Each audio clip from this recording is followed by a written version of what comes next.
Hello and welcome to the AOI webinar series. My name is Jason Perkins, Deputy Principal and Director of Teaching and Learning at BISP School. Today's webinar is about developing excellence in teaching. And by the end of the webinar, you will be able to articulate the key ingredients of great teaching, explain the AOI teaching principles and their significance in achieving high quality learning, and describe the ways AOI supports teachers in their ongoing growth and development. But first, what are the ingredients of great teaching? Many years ago, when I first became a teacher, my tutor mentor said to me, "Jason, in the classroom, I want to see fireworks." I never quite understood what that meant, but it sounded beautiful. But over the years, I've become a little bit more familiar with what might be considered the key ingredients of great teaching. And I was inspired to look at these ingredients by looking at a great teacher development organisation in the UK led by a man called David Weston, who articulates the ingredients of great teaching is seeing teachers with really good perception. They can see what's happening in the room, they understand the dynamics. In many ways, they run the room, which is critically important in creating a culture of positive learning environment. Secondly, great teaching is about knowledge, not just of subjects or content, but of students and understanding the age development necessary needs of the learners in front of them. Of course, teaching is nothing without practice, and practice can be a whole host of key methodologies related to voice, projection, movement, or indeed pause. Lastly, and probably at the heart of everything in teaching, is a passion for the learners, a care for their progress, the development, and ultimately supporting their guidance as they develop through the school education system that we support. So how do we develop great teaching? Well, many years ago when doing my master's, a lot of the literature referred to education, and it should be mirroring the profession of medicine. So it's to medicine that I look for inspiration about how we develop great teaching. And if we look at the development of a surgeon, think about the countless hours they spend understanding the anatomy, the physiology of the human life, understanding diagnosis, symptoms, progression of illnesses and disease, and ultimately, you hope, the cure. But not only that, they spend time researching case studies, speaking to patients, and integrating that knowledge to better understand how they can serve their community and the welfare of their patients. They then extend that by going into the theatre, into the operating rooms, and spend hours or countless hours in surgery to best understand the practice, and ultimately, to a certain extent, develop the key expertise to save lives. So we often respect the medicine profession because of their sort of solid foundations in producing knowledge and using that knowledge to the benefit of their patients. So how do we develop great teaching in schools? Well, ultimately we know there is a lot of knowledge out there, but very much is the case when teachers go out to develop that knowledge. They bring it back to the schools, and unfortunately it sits in those lovely handbooks or indeed the Google Drive of teachers. It's left there in isolation. So we need something more. And the first thing to develop in great teachers is a body of knowledge. So a key question is, well, what essential knowledge must teachers have to deliver outstanding lessons? And really, this is a key question that research is dealing with persistently today in getting the right models, the right principles, and really the right knowledge that teachers need to increase the outcomes of our students and ultimately attain equity in both their learning and their lives. The AOI principles have evolved based on this. We have created a model for teaching, the key ingredients that we believe lead to great teaching in the classroom. And these have been shared across the AOI schools as a blueprint to help establish the foundations of knowledge necessary to develop great teaching. These components or areas are sort of underwritten by quality research, collaboration by teachers and across the schools, and ultimately led by staff who are experienced in delivering and promoting the growth of teachers. So I'm just going to articulate a couple of those key areas. We believe great teaching is about creating a learning culture and environment that's positive to the needs of the students. It's really about culture. And in order to staff to develop the skills in this area, there are certain aspects that they need to develop as a skill set. Understanding of well-being, understanding of behaviour for learning, and transcending their own views by sharing the values that they hold within the school. The second one is really about professionalism. Have teachers got the knowledge and skill set to really map out the learning journey of their students? And have they set clear objectives and outcomes? Have they sequenced lessons that demonstrate progression? Do they understand the resources they need? Again, this is an area of knowledge that's key to student success. A third area, which is persistent in most models of learning, is do staff and teachers have the necessary skills to deliver what they say they're doing? Do they have the pedagogy? Do they have the theory of learning necessary to support the cohorts of the future? In addition, we are in a system that demands a data point, it demands assessment. So do staff and teachers across the schools have the necessary skills and understanding and at their disposal a variety of assessment tools to adequately prepare students for assessments, for key data points, and ultimately transition from school into university life? In addition, given that our context is international, do staff have the skills to diversify their learning and support learning for all? Again, a key area of knowledge that really is written and underwritten by research, but it's a key area that staff need to develop knowledge in. And finally, as we move into a world that's dominated by AOI or AI and indeed technology, clearly schools and teachers need to become digitally literate, sparking innovation in their own knowledge, but ultimately using technology to benefit the learning of the students in front of them. So these 6 areas of knowledge really underpin the teaching principles of the AOI schools. They're the heart of our educational approach. And ultimately, if we are to foster a body of knowledge that enables our students to thrive, these are the key areas of knowledge that teachers are aiming to work on. So how do we develop great teaching knowing these principles? Well, we know that teachers simply need to improve in these areas. The changing needs of the cohorts is demanding that we upskill, that we use everything at our disposal to get that 1% better. As a leader of learning and teaching, of course, we have a strategic plan, an idea what we want in the school, but ultimately, while this might be top down, it's used to sort of support the development of teachers. Clearly, we like to build in a program of learning, of course, across the academic year and indeed in our professional learning days. And we focus on school priorities that have been, in many ways, supported by the surveys of the students, the conversations and discussions with teachers, and it's their job to build a professional learning program over the academic year, focusing not only just on school priorities, but clearly development of staff and faculties and year groups. And this is an example of what our priorities would look like. So when we build our professional learning days, we will clearly focus on areas related to school priorities, but also areas of interest for staff, both developmental and personal. So this is kind of a framework what a school will do. But ultimately what we need is staff to adequately be responsible for their own professional learning. We want them to prove their understanding of pedagogy and all the AO principles. So we offer countless opportunities to learn, to build that knowledge. And above you can see that what we present is a learning opportunities for all staff, professional growth targets, joining committees, observing each other, attending insets, the list goes on. We are a learning community and there's plenty of options and opportunities for staff to take the lead in learning. But there's more to it. Learning is one thing we've got to live it, a bit like the surgeon, going into the classroom and practicing what we preach. How we equip ourselves with the skills from this new learning to be better teachers. And finally, and more purposefully, sharing that information, which is critical to creating an environment of purpose for all. So professional learning is at the heart of growing and developing teachers. But we need something more.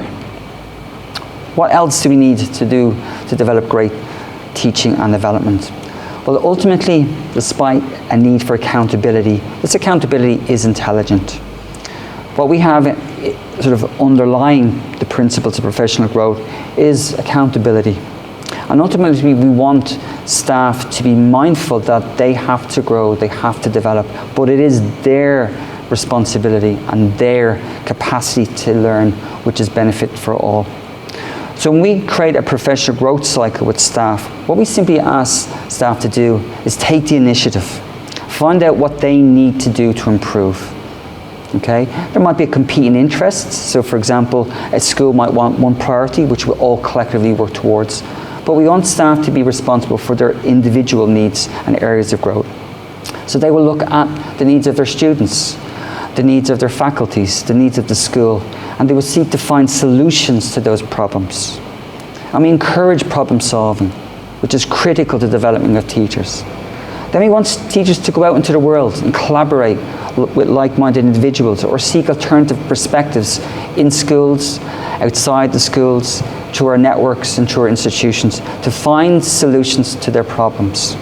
And then again, as part of a review cycle, we want them to share what they've done, what they've learned in that journey, and hopefully get the best bits which we can share across the school. And ultimately, by doing so, we create a liberation from sort of top-down principles, but we basically create a system and a place where a professional culture is one of care and self-care. In order to do a professional growth cycle, there has to be support and encouragement. So you can see across here, we offer academic support to staff over the course of the academic year. Ultimately, these meetings or sessions are about conversations regarding coaching and mentoring, and helpfully sort of gently nudging the teacher to get to the place of review where they feel comfortable with solving the problems that they've outlined in the professional growth.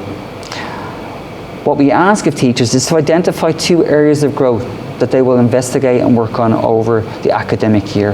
And again, we hope that they find the solutions to their problems and most importantly, share them with the communities. So let me give you some examples of sort of what we would call professional growth successes this year. So some teachers looked at the AOI principle of planning and preparation and felt that in their faculty area there was a need to improve curriculum mapping. So we could really see what was happening in the curriculum and find opportunities to sort of create transdisciplinary units of study. So they began to problem solve, they began to collaborate, they looked at software, looked at spreadsheets, and they identified Toddle as a platform that could be helpful in creating an opportunity for better curriculum mapping.